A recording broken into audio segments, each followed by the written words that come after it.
ನಮಸ್ಕಾರ.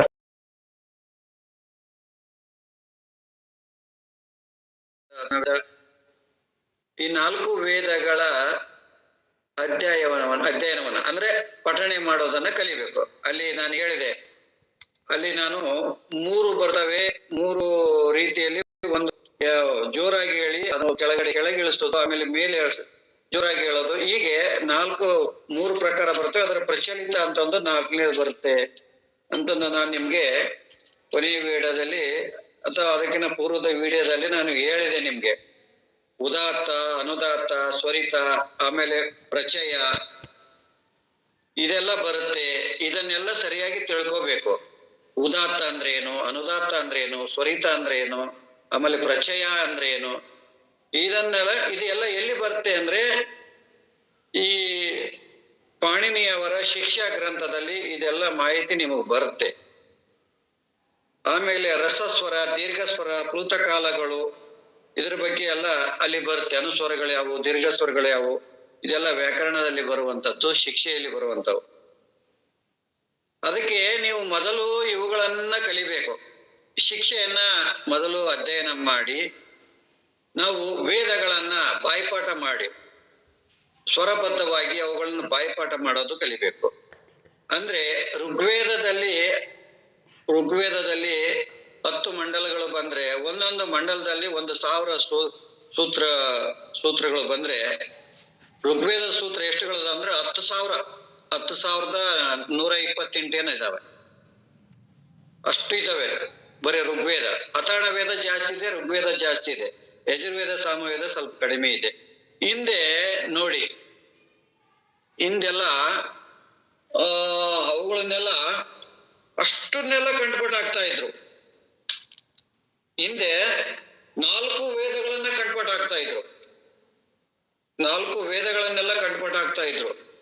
ಅಂದ್ರೆ ಅವ್ರಿಗೆ ಎಷ್ಟು ಮೆಮೊರಿ ಪವರ್, ಎಷ್ಟು ಮೆಮೊರಿ ಶಕ್ತಿ ಇರ್ಬೋದು. ನಾವು ಇವತ್ತು ಮೆಮೊರಿ ಶಕ್ತಿನ ಕಳ್ಕೊಂಡ್ಬಿಟ್ಟಿದ್ದೇವೆ. ನಾವೀಗ ಶಿಕ್ಷೆ ಅಂದ್ರೆ ಏನು, ವ್ಯಾಕರಣ ಅಂದ್ರೆ ಏನು, ಕಲ್ಪ ಅಂದ್ರೆ ಏನು ನೋಡಿದ್ವಿ. ಇವತ್ತು ನಾವು ನಿರುಕ್ತ, ಜ್ಯೋತಿಷ್ಯ, ಆಮೇಲೆ ಛಂದಸ್ಸನ್ನ ಇವತ್ತು ನಾವು ನೋಡ್ತಾ ಇದ್ದೀವಿ. ನಿರುಕ್ತ ನಿಮ್ಗೆ ಕೊನೆಯ ವಿಡಿಯೋದಲ್ಲಿ ಹೇಳಿದೆ ಅನ್ಸುತ್ತೆ, ಮತ್ತೆ ಹೇಳ್ತಾ ಇದ್ದೀನಿ. ನಿರುಕ್ತ ಅಂದ್ರೆ ಏನು ಅಲ್ಲ, ಅದು ನಿಘಂಟು. ವೇದದಲ್ಲಿ ಬರುವಂತಹ ಶ್ಲೋಕಗಳನ್ನ ಬಿಡಿಸಿ ಹೇಳುವಂತದ್ದು, ಅರ್ಥವನ್ನ ಹೇಳುವಂತದ್ದು. ಅದಕ್ಕೆ ನೀವೇನಂತೀರ? ನಿಘಂಟಿಗೆ ಏನಂತೀರ? Dictionary ಏನಂತೀರಲ್ಲ, dictionary. ಅದನ್ನ ಯಾಸ್ಕರು ಅಂತ ಮಹರ್ಷಿಗಳು ಅವರೊಂದು ನಿರುಕ್ತ ಬರೆದಿದ್ದಾರೆ. ಯಾಸ್ಕ ನಿರುಕ್ತ ಅಂತ ಇದೆ. ಅದರಲ್ಲಿ ಅವರು ಏನ್ ಮಾಡ್ತಾರೆ ಅಂದ್ರೆ 3 ಖಂಡಗಳನ್ನಾಗಿ ಮಾಡ್ತಾರೆ. ನೈಗುಂಟಕ ಕಾಂಡ ಪ್ರಥಮ ಕಾಂಡ, ಅದು ನೈಗಮ ಕಾಂಡ ದ್ವಿತೀಯ ಕಾಂಡ, ತೃತೀಯ ಕಾಂಡಕ್ಕೆ ದೈವತ ಕಾಂಡ ಅಂತ 3 ಕಾಂಡಗಳನ್ನು ಮಾಡಿ ಈ ನಿರುಕ್ತ ಗ್ರಂಥ ವೇದ ಮಂತ್ರಗಳಲ್ಲಿ ಬರುವಂತ ಅನೇಕ ವೈದಿಕ ಶಬ್ದಗಳ ಅರ್ಥವನ್ನ ತಿಳಿಯಲು ಸಹಾಯವಾಗುವುದರಿಂದ ಇದನ್ನ ವೇದಾಂಗಗಳಲ್ಲಿ ಸೇರಿಸಲಾಗಿದೆ. ವೈದಿಕ ಶಬ್ದ ನಿಘಂಟು ಎಂದು ಇದಕ್ಕೆ ಹೆಸರಿರುತ್ತೆ. ನಿರುಕ್ತ ಎಂದರೆ ನಿಹ ಉಕ್ತ ನಿರುಕ್ತ. ನಿಹ ಎಂದರೆ ನಿಶ್ಚಯವಾಗಿ, ನಿರಪೇಕ್ಷವಾಗಿ, ನಿಷ್ಠೆಯಿಂದ, ನಿಶ್ಚಲವಾಗಿ, ಅದು ನಿರ್ಣಾಯಕವಾಗಿ. ಉಕ್ತ ಎಂದರೆ ಹೇಳಲ್ಪಟ್ಟ ವಿಷಯವೇ ಅದು ನಿರುಕ್ತ. ಅಂದರೆ ಮತ್ತೊಂದರ ಸಹಾಯವಿಲ್ಲದೆ ತನ್ನ ನಿಜವಾದ ಅರ್ಥವನ್ನು ತಿಳಿಸುತ್ತದೆ ಈ ಪದವು ಎಂದು ತಿಳಿಸುವ ಶಾಸ್ತ್ರಕ್ಕೆ ನಿರುಕ್ತ ಶಾಸ್ತ್ರ ಅಂತ ಹೆಸರಿದೆ. ಈ ಪದಕ್ಕೆ ಇದು ಅರ್ಥ ಅಂತ ಹೇಳುವ ಶಾಸ್ತ್ರಕ್ಕೆ ನಿರುಕ್ತ ಅಂತ ಹೆಸರು. ಆಮೇಲೆ ಯಾಸ್ಕರು ಒಂದೇ ಬರೆದಿದ್ದಾರೆ ಅಂದ್ರೆ ಬೇರೆ ಬೇರೆ ಇದೆ. ಅಮರ ಕೋಶ ಅಂತ ಇದೆ, ಆಮೇಲೆ ವೈಜಯಂತಿ ಕೋಶ ಅಂತ ಇದೆ, ಆಮೇಲೆ ಅಲಾಯುಧ ಕೋಶ ಅಂತ ಇದೆ. ಇವೆಲ್ಲ ನಿರುಕ್ತಗಳು, ಒಂದಕ್ಕಿಂತ ಒಂದು ಅದ್ಭುತವಾದಂತಹ ನಿಘಂಟುಗಳು. ಅಂದ್ರೆ ವೇದವನ್ನ ಅರ್ಥ ಮಾಡಿಕೊಳ್ಬೇಕಾದ್ರೆ ಇದರಲ್ಲಿ ಯಾವ್ದಾದ್ರು ಒಂದು ಓದಿದ್ರೆ ಸಾಕು. ಯಾಸ್ಕರ ನಿರುಕ್ತ ಆದ್ರೂ ಓದ್ರಿ, ಅಥವಾ ಅಮರ ಕೋಶನ ಓದ್ರಿ, ಆಮೇಲೆ ವೈಜಯಂತಿ ಕೋಶನ ಆದ್ರೂ ಓದ್ರಿ, ಅಲಾಯುಧ ಕೋಶನ ಆದ್ರೂ ಯಾವ್ದಾದ್ರು ಒಂದು ಓದಿದ್ರೆ ನಿಮಗೆ ವೇದ ಮಂತ್ರಗಳು ಅಲ್ಲಿ ಶಬ್ದಗಳೆಲ್ಲ ಅದವಲ್ಲ, ಅವು ಸುಲಭವಾಗಿ ನಿಮ್ಗೆ ಅರ್ಥ ಆಗ್ತವೆ. ಅದಕ್ಕೋಸ್ಕರ ವೇದಾಂಗಗಳಲ್ಲಿ ಒಂದು ನಿರುಕ್ತ ಅಂದ್ರೆ ನಿಘಂಟು ಒಂದು ವೇದಾಂಗಗಳಲ್ಲಿ ಒಂದು ಸ್ಥಾನವನ್ನ ಕೊಡಲಾಗಿದೆ, ಮುಖ್ಯವಾದ ಸ್ಥಾನ ಕೊಡಲಾಗಿದೆ. ಮತ್ತೆ ವೇದದ ಅರ್ಥ ಗೊತ್ತಾಗ್ಬೇಕಲ್ಲ, ಶ್ಲೋಕದ ಅರ್ಥ ಗೊತ್ತಾಗ್ಬೇಕಲ್ಲ, ಅದಕ್ಕೋಸ್ಕರ ಇವತ್ತು ನಾವು ಜ್ಯೋತಿಷ್ ಶಾಸ್ತ್ರಕ್ಕೆ ಬರ್ತೀವಿ ನೋಡಿ. ವೇದಾಂಗಗಳಲ್ಲಿ ಜ್ಯೋತಿಷ್ಯಕ್ಕೆ ಒಂದು ಸ್ಥಾನ ಇದೆ, ಪ್ರಮುಖ ಸ್ಥಾನ ಇದೆ. ಜ್ಯೋತಿಷ್ಯ ಅಂದ್ರೆ ತಿಳ್ಕೋಬೇಕು ನೀವು, ಬೆಳಕು, ಅರಿವು, ಜ್ಞಾನ, ಸಂತೋಷ ಅಂತ. ಜ್ಯೋತಿಷ್ಯ ಅಂದ್ರೆ ಏನು? ಬೆಳಕು, ಅರಿವು, ಜ್ಞಾನ ಮತ್ತು ಸಂತೋಷ ಅಂತ. ಇದಕ್ಕೆ ಅರ್ಥ ಇದೆ. ಬೆಳಕನ್ನು ಕೊಡುವ ಸೂರ್ಯ, ಚಂದ್ರ, ನಕ್ಷತ್ರ, ಗ್ರಹ, ರಾಶಿಗಳನ್ನ ಕುರಿತು ಈ ಶಾಸ್ತ್ರ ಹೇಳುತ್ತೆ. ಅದಕ್ಕೋಸ್ಕರ ಇದನ್ನ ಜ್ಯೋತಿಷ್ಯ ಶಾಸ್ತ್ರ ಅಂತ ಕರೆದಿದ್ದಾರೆ. ಫಲಭಾಗದ ಜ್ಯೋತಿಷ್ಯ ಶಾಸ್ತ್ರಕ್ಕಿಂತಲೂ ಭಿನ್ನವಾಗಿದೆ.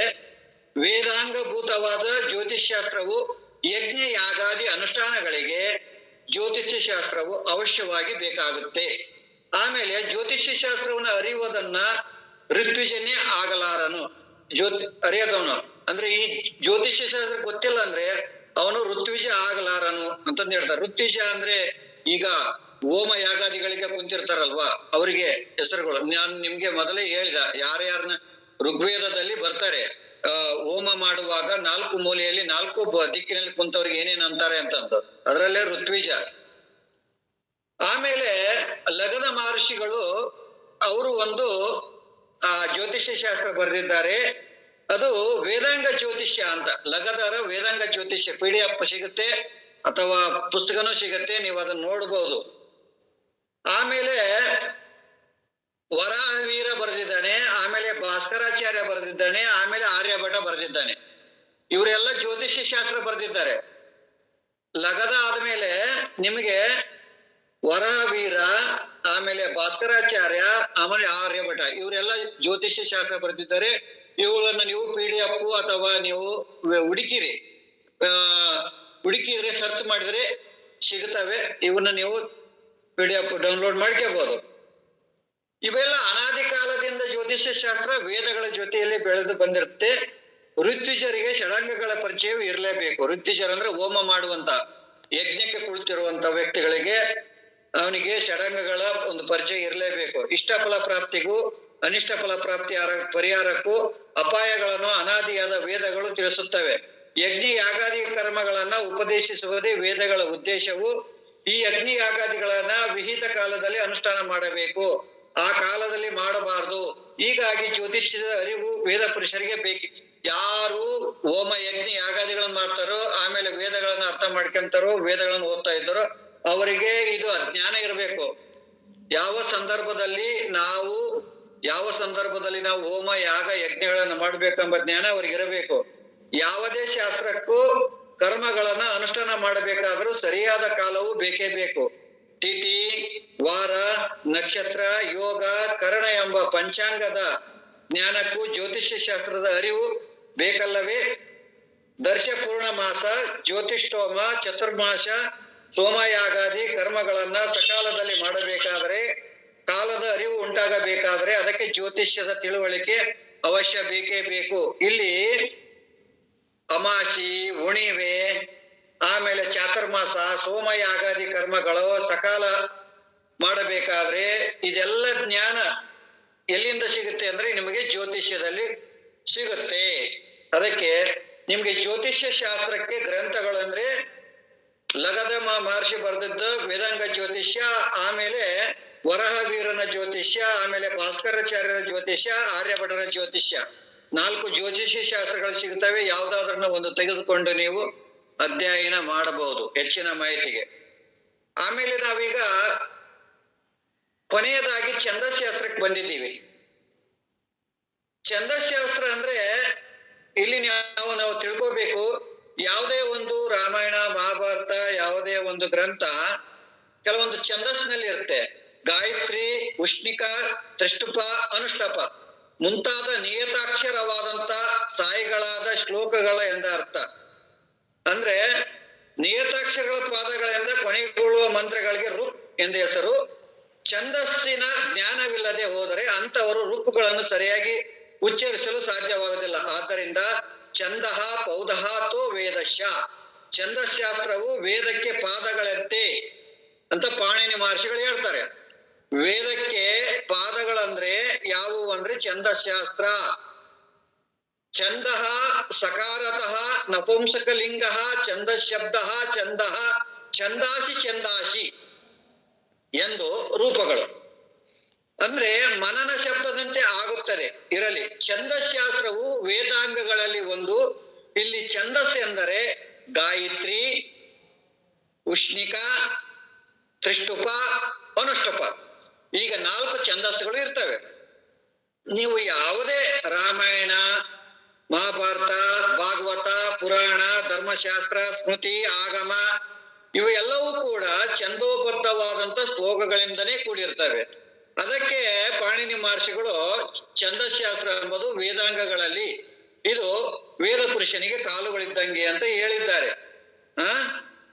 ಋಗ್ವೇದ ಮಂತ್ರಗಳು ಮತ್ತು ಕೆಲವು ಉಪನಿಷತ್ತುಗಳು ಛಂದೋಬದ್ಧವಾಗಿ ಈ ಶ್ಲೋಕಗಳನ್ನ, ಈ ಮಂತ್ರಗಳನ್ನ ಸರಿಯಾಗಿ ಪಡಿಸಬೇಕಾದರೆ ಛಂದಶಾಸ್ತ್ರದ ಅರಿವು ಇರಲೇಬೇಕಂತ ಹೇಳಿದ್ದಾರೆ. ವೇದ ಮಂತ್ರಗಳಿಗೂ ಛಂದಶಾಸ್ತ್ರಕ್ಕೂ ಒಂದು ರೀತಿಯ ಸಂಬಂಧ ಇರುತ್ತದೆ. ಕಾವ್ಯ, ನಾಟಕಗಳಲ್ಲೂ ಕೂಡ ಛಂದಸ್ಸು ವೃತ್ತಿಗಳು ಓತಪ್ರೋತವಾಗಿರುತ್ತವೆ. ಕಾವ್ಯ ನಾಟಕಗಳ ಶೋಭೆ ಹಾಗೂ ಸೌಂದರ್ಯಗಳು ನಿಂತಿರುವುದೇ ಛಂದಸ್ಸಿನಿಂದ. ಹಂಗಾಗಿ ಛಂದಸ್ಸು ಇರೋದ್ರಿಂದ ಈ ಕಾವ್ಯ ನಾಟಕಗಳು ಒಂದು ಶೋಭೆ ಸೌಂದರ್ಯವನ್ನು ನಾವು ಕಾಣ್ತೀವಿ. ಸಂಸ್ಕೃತ ಸಾಹಿತ್ಯವಿರುವುದು ಛಂದಸ್ಸಿನಲ್ಲಿ. ಯಾವುದೇ ಸಂಸ್ಕೃತದ ಒಂದು ಸಾಹಿತ್ಯ ಇದೆ ಅಂದ್ರೆ ಅದು ಛಂದಸ್ಸಿನಲ್ಲೇ ಇದೆ. ಛಂದಸ್ಸಿರುವ ಸಾಹಿತ್ಯದಲ್ಲಿ, ಹೀಗಾಗಿ ಸಾಹಿತ್ಯವಿಲ್ಲದೆ ಛಂದಸ್ಸಿಲ್ಲ, ಛಂದಸ್ಸಿಲ್ಲದೆ ಸಾಹಿತ್ಯವಿಲ್ಲ.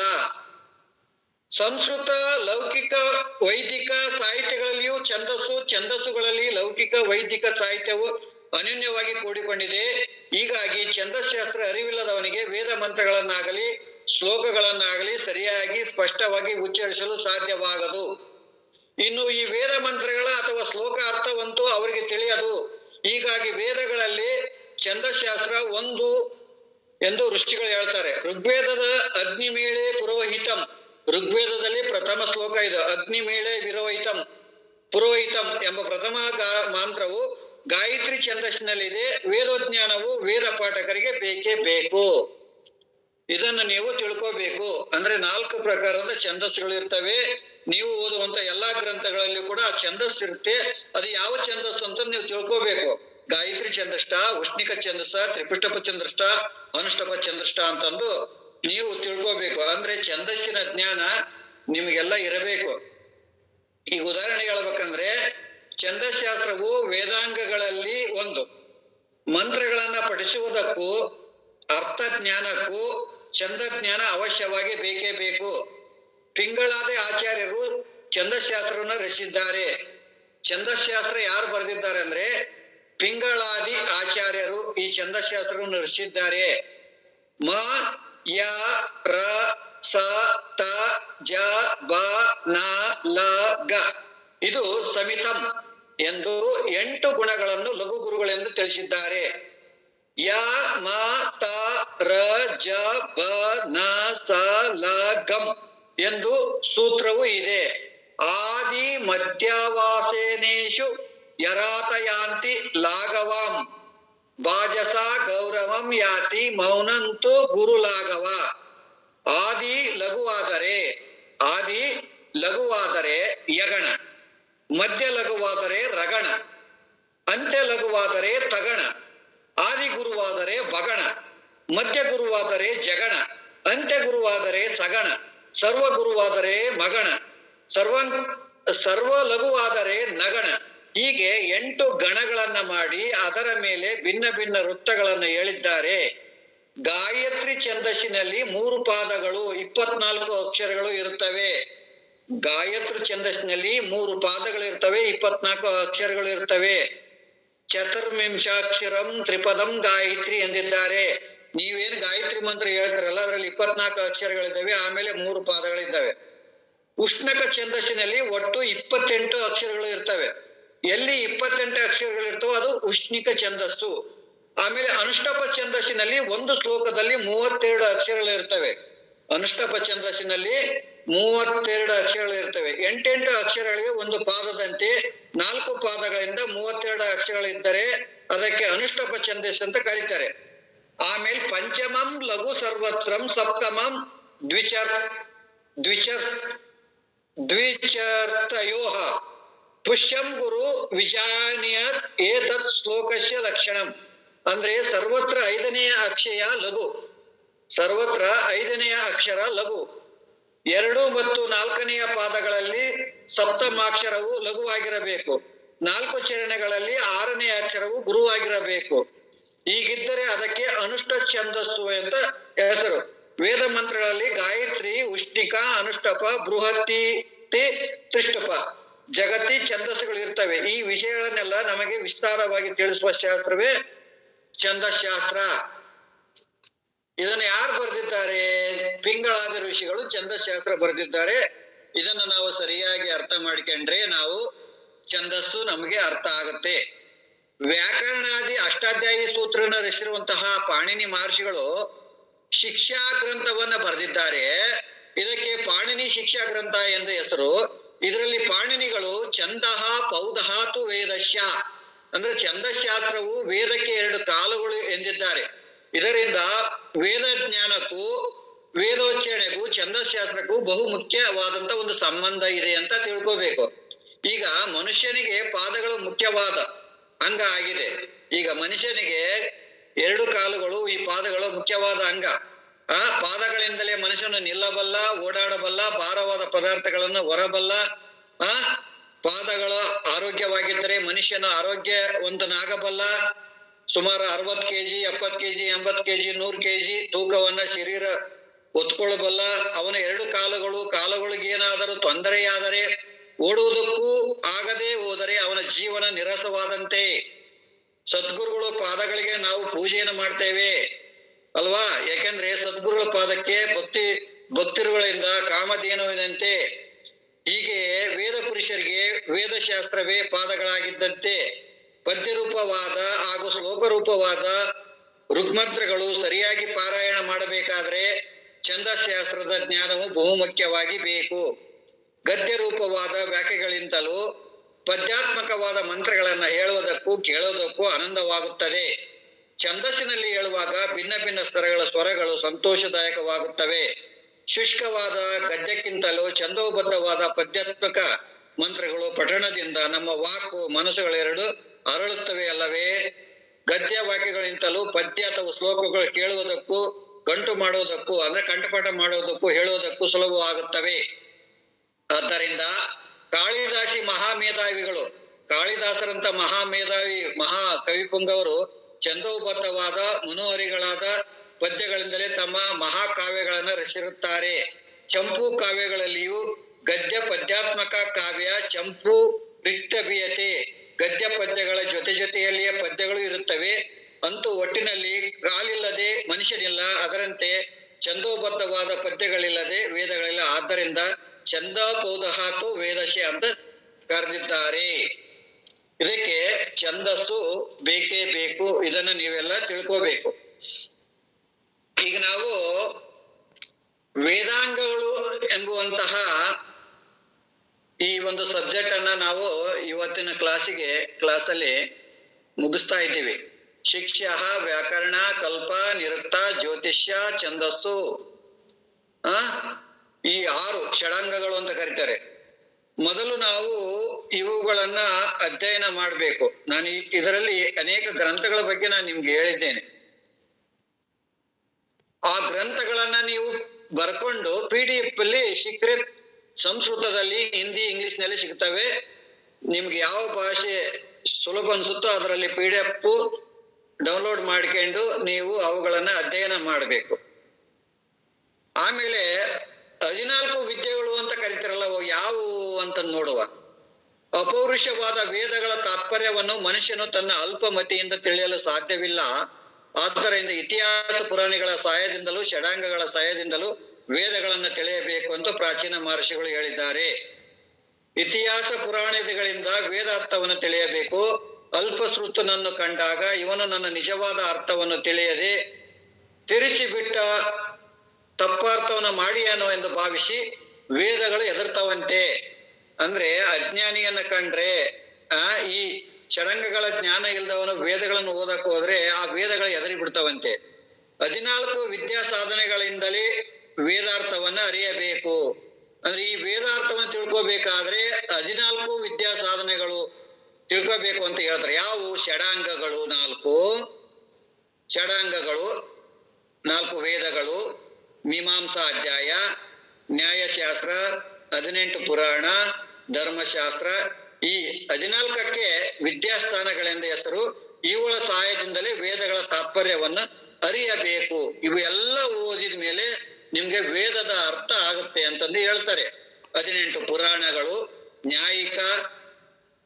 ನ್ಯಾಯಿಕ, ವೈಶೇಷಿಕ, ದರ್ಶನಾದಿಗಳು, ಪೂರ್ವೋತ್ತರ ಮೀಮಾಂಸಾದಿಗಳು, ಷಡಾಂಗಗಳು, ಧರ್ಮಶಾಸ್ತ್ರಗಳು ಮತ್ತು ವೇದಗಳು.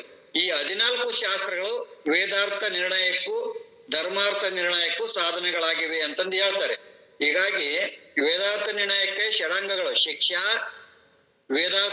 ವೇದದ ಅರ್ಥದ ನಿರ್ಣಯಕ್ಕೆ ಷಡಾಂಗಗಳು ಯಾವಂದ್ರೆ ಶಿಕ್ಷಾ, ವ್ಯಾಕರಣ, ಕಲ್ಪ, ನಿರುಕ್ತ, ಜ್ಯೋತಿಷ್ಯ, ಛಂದಸ್ಸುಗಳು ಅಧ್ಯಯನ ಮಾಡಬೇಕು. ಈ ಅಧ್ಯಯನ ಬೇಕೇ ಬೇಕು. ಧರ್ಮದ ಸ್ವರೂಪವನ್ನು ತಿಳಿಯೋದಕ್ಕೆ ಈ 14 ವಿದ್ಯಾಸ್ಥಾನಗಳ ಅರಿವು ಅವಶ್ಯಕವಾಗಿ ಬೇಕೇ ಬೇಕು. ಅಂದ್ರೆ ಧರ್ಮದ ಸ್ವರೂಪವನ್ನು ತಿಳಿಯೋದಕ್ಕೆ ಭಾರತ ರಾಷ್ಟ್ರ ಶ್ರೇಷ್ಠವಾದ ಸಂಪತ್ತಾಗಿದೆ. ಈ 14ರಲ್ಲಿ ಷಡಾಂಗಗಳು ಅತ್ಯಂತ ಪ್ರಧಾನವಾಗಿರುತ್ತವೆ. ಆದ್ದರಿಂದ ಇವುಗಳ ವೇದಾಂಗಗಳು ಅಂತ ಕರೆಸ್ಕೊಂಡಿದ್ದಾವೆ. ಅದಕ್ಕೋಸ್ಕರ ನಾವು ಮೊದಲು ಈ ಷಡಾಂಗಗಳು ವೇದಾಂಗಗಳನ್ನು ಅಧ್ಯಯನ ಮಾಡಿ ಆಮೇಲೆ ನಾವು ವೇದಾರ್ಥ ತಿಳ್ಕೋಬೇಕು. ಆಮೇಲೆ ನಾವು ಮೀಮಾಂಸಾ, ನ್ಯಾಯ, ತರ್ಕ, ಆಮೇಲೆ 18 ಪುರಾಣ, ಧರ್ಮಶಾಸ್ತ್ರ, ಆಮೇಲೆ ನ್ಯಾಯ ವೈಶೇಷಿಕ ದರ್ಶನಗಳು, ನ್ಯಾಯ, ವೈಶೇಷಿಕ, ಸಾಂಖ್ಯ, ಪೂರ್ವಮೀಮಾಂಸಾ, ಉತ್ತರ ಮೀಮಾಂಸಾ, ಈ ದರ್ಶನಗಳನ್ನು ತಿಳ್ಕೋಬೇಕು. ಆಮೇಲೆ ಉತ್ತರ ಪೂರ್ವ ಮೀಮಾಂಸಗಳು, ವೇದಾಂತ, ಷಡಂಗಗಳು, ಧರ್ಮಶಾಸ್ತ್ರಗಳು ಇವೆಲ್ಲ ತಿಳ್ಕೋಬೇಕಾಗತ್ತೆ. ಅಂದ್ರೆ ನಾನು ಹೇಳ್ತಾ ಇದ್ದೆ, ಭಾರತೀಯ ತತ್ವಶಾಸ್ತ್ರವನ್ನ ತಿಳ್ಕೋಬೇಕಾದ್ರೆ ಅದರದ್ದೇ ಆದ ಮಾರ್ಗ ಇರುತ್ತೆ. ಆ ಮಾರ್ಗದಲ್ಲಿ ಹೋದ್ರೆ ಮಾತ್ರ ನಿಮಗೆ ಭಾರತೀಯ ತತ್ವಶಾಸ್ತ್ರ ಅರ್ಥ ಆಗುತ್ತೆ ಅಂತಂದು ನಾನು ಮೊದಲಿಂದ ಹೇಳ್ತಾ ಬಂದಿದ್ದೆ. ಅದಕ್ಕೆ ನಾವು ವೇದಗಳನ್ನ ತಿಳ್ಕೋಬೇಕಾದ್ರೆ ನಾವು ವೇದಾಂಗಗಳನ್ನ ತಿಳ್ಕೋಬೇಕು. ವೇದಾಂಗಗಳಲ್ಲಿ ಬರುವಂತ ಎಲ್ಲಾ ಗ್ರಂಥಗಳ ಅಧ್ಯಯನ ಮಾಡಿದಾಗ ವೇದಗಳಲ್ಲಿರುವ ಅರ್ಥ ತಿಳಿಯುತ್ತೆ. ಆಮೇಲೆ ಸನಾತನ ಧರ್ಮವನ್ನ ಅರ್ಥ ಮಾಡ್ಕೋಬೇಕು ಅಂತ ನಾವು ಹೊರಟಾಗ ಸನಾತನ ಧರ್ಮ ಇಡೀ ಸನಾತನ ಧರ್ಮ ಅರ್ಥ ಮಾಡ್ಕೊಂತ ಹೊರಟಾಗ 14 ವಿದ್ಯೆಗಳು ಈಗೇನ್ ಹೇಳಿದಿಲ್ಲ ಆ 14 ವಿದ್ಯೆಗಳನ್ನ ಅಧ್ಯಯನ ಮಾಡ್ಬೇಕಾಗುತ್ತೆ. 14ರಲ್ಲಿ ನಾನು ನಿಮ್ಗೆ ಷಡ್ದರ್ಶನಗಳ ಬಗ್ಗೆ ನಾನು ಹೇಳಿದ್ದೀನಿ. ಸಾಂಖ್ಯ, ವೈಶೇಷಿಕ, ನ್ಯಾಯ, ಯೋಗ, ಪೂರ್ವ ಮೀಮಾಂಸಾ, ಉತ್ತರ ಮೀಮಾಂಸದ ಬಗ್ಗೆ ಈಗಾಗಲೇ ನಾವು ಕ್ಲಾಸ್ ಮಾಡಿದ್ವಿ. ಸಂಕ್ಷಿಪ್ತವಾಗಿ ನಾವು ತಿಳಿಸಿದ್ವಿ ಅವು ಏನ್ ಹೇಳ್ತವೆ ಅಂತಂದು. ಅವು ಏನ್ ಹೇಳ್ತವೆ ಅಂದ್ರೆ ಷಡಂಗಗಳು, ಈ ಷಡ್ ದರ್ಶನಗಳು ಏನಿದಾವಲ್ಲ, ಜೀವ, ಜಗತ್ತು ಮತ್ತು ಪ್ರಪಂಚ. ಜೀವ, ಜಗತ್ತು, ಆ ಪರಮಾತ್ಮ ಕುರಿತು ಹೇಳ್ತಾವೆ ಇವೆಲ್ಲ. ಪ್ರಪಂಚ ಅಂದ್ರೆ ಏನು, ಜೀವ ಅಂದ್ರೇನು, ಪರಮಾತ್ಮ ಅಂದ್ರೇನು, ಈ ಸೃಷ್ಟಿ ಅಂದ್ರೆ ಏನು ಅಂತ ಕುರಿತೆ ಇವು ತಮ್ಮ ತಮ್ಮ ಸಿದ್ಧಾಂತಗಳನ್ನ ತಾರ್ಕಿಕವಾಗಿ ಮಂಡನೆ ಮಾಡ್ತವೆ. ಅವುಗಳು ಸರಿಯಾಗಿ ಸಿದ್ಧಾಂತಗಳನ್ನ ಅರ್ಥ ಮಾಡಿಕೊಂಡು ಪತಂಜಲಿ ಮಹರ್ಷಿಗಳು, ಯೋಗಶಾಸ್ತ್ರ ಪಿತಾಮಹ ಪತಂಜಲಿ ಮಹರ್ಷಿಗಳ ಯೋಗಶಾಸ್ತ್ರ ಅಂದ್ರೆ ಈಗ ಏನ್ ನೀವು ಕುಂಡಲಿನಿ ರಾಜಯೋಗ ಅಂತ ಕರೆಸ್ತೀವಲ್ಲ, ಅನುಭವ ಪೂರ್ವಕವಾದಂತಹ ಒಂದು ಅನುಭವ.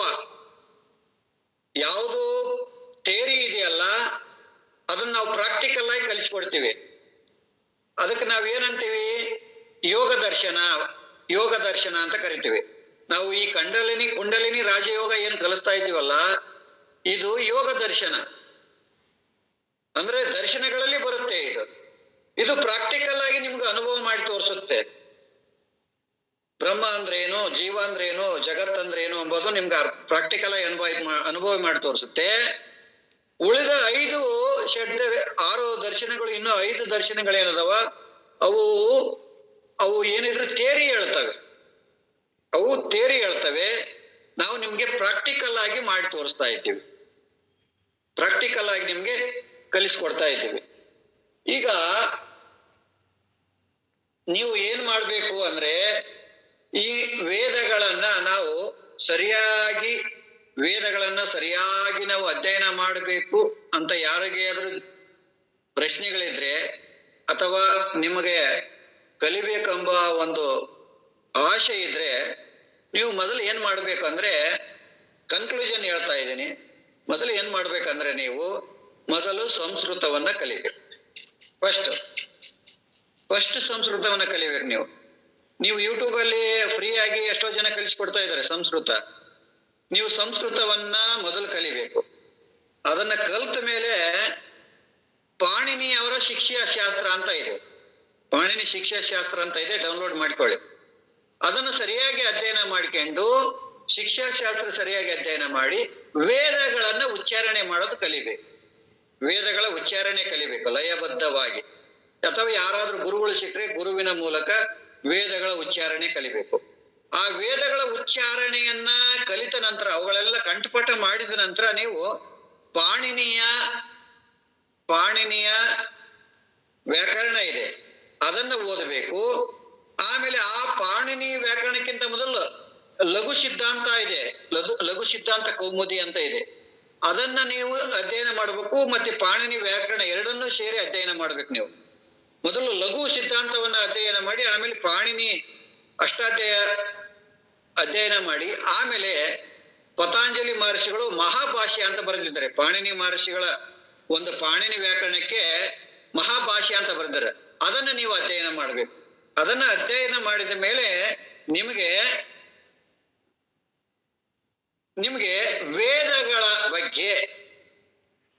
ವೇದಗಳ ಬಗ್ಗೆ ನಿಮ್ಗೆ ಜ್ಞಾನ ಬರುತ್ತೆ, ಅದನ್ನ ಅರ್ಥ ಮಾಡ್ಕೊಳಕ್ ಸಾಧ್ಯ ಆಗತ್ತೆ.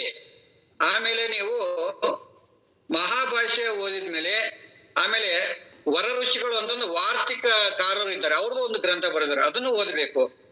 ಆಮೇಲೆ ಕಲ್ಪ ಗ್ರಂಥಗಳು ಅಂತ ಬರ್ತವೆ, ಅಶ್ವಲಾಯನ, ಬೋಧಾಯನ, ಆಪ್ತಸ್ತಂಭ, ಇವರು ಬರೆದಿದ್ದಾರೆ. ಇವು ಏನಂದ್ರೆ ಹೋಮ ಯಜ್ಞ ಮಾಡುವ ನಿಯಮಗಳನ್ನ ಬರೆದಿದ್ದಾರೆ, ಅವುಗಳನ್ನು ನೀವು ಓದ್ಬೇಕು. ಈಗ ನಿರುಕ್ತಕ್ಕೆ ಬಂದಾಗ ಯಾಸ್ಕರ ನಿರುಕ್ತ ಅಂತ ಸಿಗುತ್ತೆ, ಅದನ್ನಾದ್ರೂ ಮಾಡಿ. ಅಮರಕೋಶ ಅಂತ ಇದೆ, ಅದು PDF ಸಿಗುತ್ತೆ. ನಿರುಕ್ತನ ಕೂಡ PDF ಸಿಗುತ್ತೆ, ಎರಡು ಕನ್ನಡದಲ್ಲಿ ಇದ್ದಾವೆ. ಆಮೇಲೆ ವೈಜಯಂತಿ ಕೋಶ ಅಂತ ಇದೆ, ಅಲಾಯುಧ ಕೋಶ ಅಂತ ಇದೆ. ಯಾವ್ದಾದ್ರು ಒಂದನ್ನ ನೀವು ಡೌನ್ಲೋಡ್ ಮಾಡ್ಕೋಬಹುದು. ಆಮೇಲೆ ಲಗಧರ ಜ್ಯೋತಿಷ್ಯ, ವೇದಾಂಗ ಜ್ಯೋತಿಷ್ಯ ಅಂತ ಇದೆ. ಆಮೇಲೆ ನೀವು ಭಾಸ್ಕರಾಚಾರ್ಯರದು ಅಥವಾ ವಾಗ್ಭಟರ್ದು, ಆರ್ಯಭಟರ್ದು, ವಾಗ್ಭಟರ್ದು, ಇನ್ನೊಬ್ರು ಯಾರು ವರಹವೀರರದು ಜ್ಯೋತಿಷ್ಯ ಶಾಸ್ತ್ರ ಇದೆ. ನೀವು ಯಾರ್ದಾದ್ರೂ ಗ್ರಂಥವನ್ನ ಫಾಲೋ ಮಾಡಿ ಅಥವಾ ಎಲ್ಲರದು ಫಾಲೋ ಮಾಡಿ. ಹಂಗೆ ನೀವು ಸರಿಯಾಗಿ 4 ವೇದಗಳನ್ನ ತಿಳ್ಕೋಬೇಕಾದ್ರೆ ಇವೆಲ್ಲ ಅಧ್ಯಯನ ಮಾಡಿ, 4 ವೇದಗಳನ್ನ ಅಧ್ಯಯನ ಮಾಡಿ, ಆಮೇಲೆ ಉಪವೇದಗಳನ್ನ ಅಧ್ಯಯನ ಮಾಡಿ. ಅವು ಯಾವೆಂದ್ರೆ ಆಯುರ್ವೇದ, ಗಾಂಧರ್ವ ವೇದ, ಅರ್ಥಶಾಸ್ತ್ರ ಮತ್ತು ಧನುರ್ವೇದ. ಇವು 4 ಉಪವೇದಗಳು. ಇವುಗಳನ್ನೆಲ್ಲ ನೀವು ಅಧ್ಯಯನ ಮಾಡಬೇಕು. ಇದು ನಮ್ಮ ಭಾರತೀಯ ಪ್ರಾಚೀನ ತತ್ವಶಾಸ್ತ್ರವನ್ನ ಅಧ್ಯಯನ ಮಾಡುವಂತಹ ಕ್ರಮ ಇದಾಗಿರುತ್ತೆ. ಈ ರೀತಿ ಅಧ್ಯಯನ ಮಾಡಬೇಕಾಗುತ್ತೆ. ನಾವು ಮುಂದಿನ ಕ್ಲಾಸು ಮತ್ತೆ ಬೇರೆ ವಿಷಯವನ್ನು ತೆಗೆದುಕೊಳ್ಳುವ.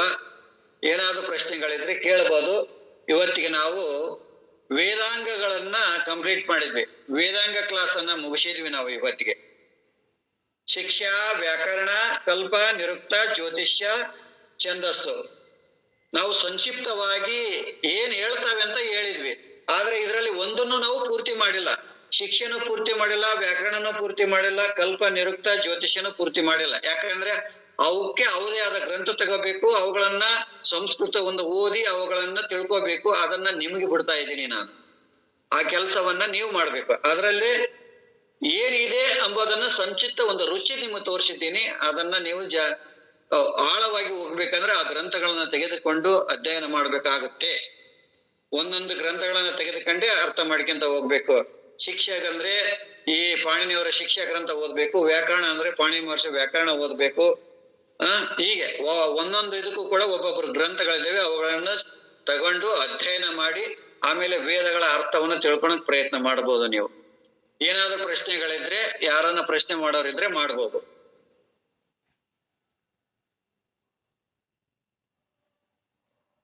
ಯಾರಿಗಾದ್ರೂ ಪ್ರಶ್ನೆಗಳಿದ್ರೆ ಪ್ರಶ್ನೆಗಳನ್ನ ಮಾಡ್ಬೋದು.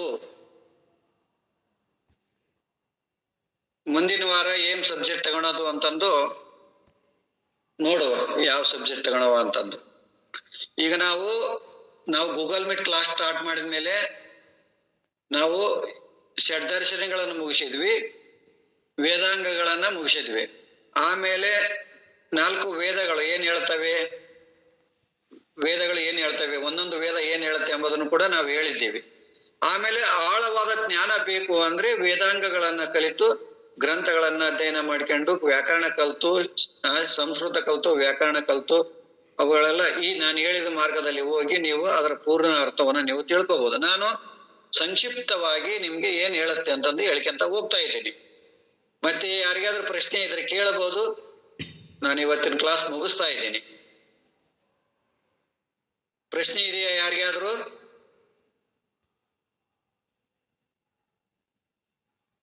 ಓಕೆ, ಸರಿ, ನಮಸ್ಕಾರ. ಕ್ಲಾಸ್ ಮುಗುತ್ತೇನೆ. ಇಲ್ಲಿ ಕರೆಂಟ್ ಹೋಗಿದೆ. ನಮಸ್ಕಾರ ಗುರುಗಳೇ. ನಮಸ್ಕಾರ ಗುರುಗಳೇ. ನಮಸ್ಕಾರ. ನಮಸ್ತೆ ಗುರುಗಳೇ. ನಮಸ್ತೆ ನಮಸ್ತೆ ನಮಸ್ತೆ ನಮಸ್ತೆ ಗುರುಗಳೇ.